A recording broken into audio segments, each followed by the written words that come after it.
Então Jesus foi com seus discípulos para um lugar chamado Getsemane. Ele disse: sentem-se aqui, enquanto vou ali orar.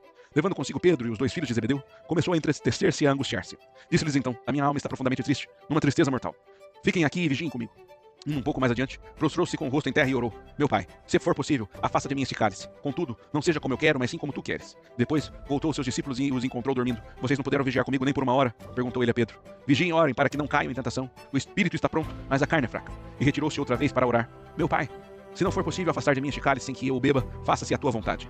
Quando voltou, de novo os encontrou dormindo, porque seus olhos estavam pesados. Então os deixou novamente e orou pela 3ª vez, dizendo as mesmas palavras. Depois voltou aos seus discípulos e lhes disse: vocês ainda dormem e descansam? Chegou a hora.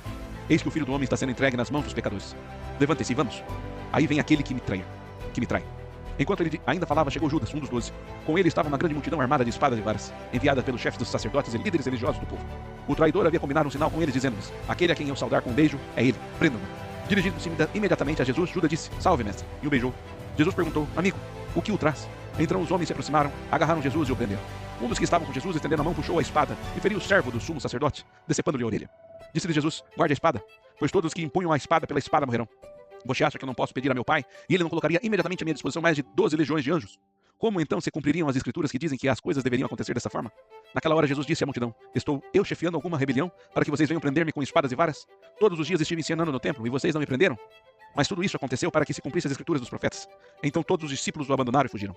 Os que prenderam Jesus o levaram a Caifás, o sumo sacerdote, em cuja casa se havia reunido os mestres da lei e os líderes religiosos. E Pedro seguia de longe até o pátio do sumo sacerdote. Entrou e sentou-se com os guardas para ver o que aconteceria. Os chefes dos sacerdotes e todos os sinédrios estavam procurando um depoimento falso contra Jesus para que pudessem condená-lo à morte.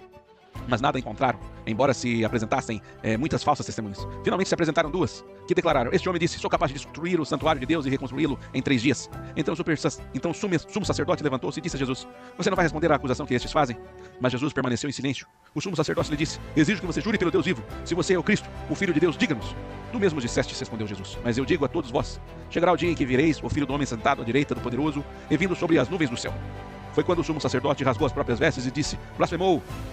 Por que precisamos de mais testemunhas? Vocês acabaram de ouvir a blasfêmia? O que acham? É réu de morte, responderam ele. Então alguns lhes cuspiram no rosto e lhe deram murros, outros lhes davam tapas. E diziam: profetiza-nos, Cristo, quem foi que bateu em você? Pedro estava sentado no pátio. Uma criada, aproximando-se dele, disse: você também estava com Jesus, o Galileu. Mas ele o negou diante de todos, dizendo: não sei do que você está falando. Depois saiu em direção à porta, onde outra criada ouviu e disse aos que estavam ali: este homem estava com Jesus, o Nazareno. E ele, jurando, negou outra vez: não conheço esse homem. Pouco tempo depois, os que estavam por ali chegaram a Pedro e lhe disseram: certamente, você é um deles. O seu modo de falar o denuncia. Aí ele começou a lançar maldições e a jurar: não conheço esse homem. Imediatamente, um galo cantou. Então Pedro se lembrou da palavra que Jesus tinha dito: antes que o galo cante, você me negará 3 vezes. E saindo dali, chorou amargamente.